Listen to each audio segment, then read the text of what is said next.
தமிழ் சொந்தங்களே, இது உங்கள் தமிழ் சமூகம் சேனல். நண்பர்களே, இன்னைக்கு ஒரு முக்கியமான செய்தி பார்க்க போறோம். என்ன அப்படின்னா, 1953ஆம் ஆண்டு இலக்கியத்திற்கான நோபல் பரிசு பெற்றவர் இங்கிலாந்து பிரதமராக பதவி வகித்த வின்ஸ்டன் சர்ச்சில்.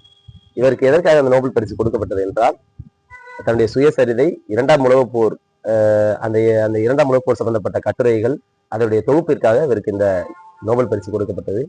இதே போல 2010ஆம் ஆண்டு இலக்கியத்திற்கான நோபல் பரிசை பெற்றவர் பெருநாட்டைச் சேர்ந்த மரியோ வர்கிஸ் லோசா அப்படிங்கிற ஒரு எழுத்தாளருக்காக கொடுக்கப்பட்டது.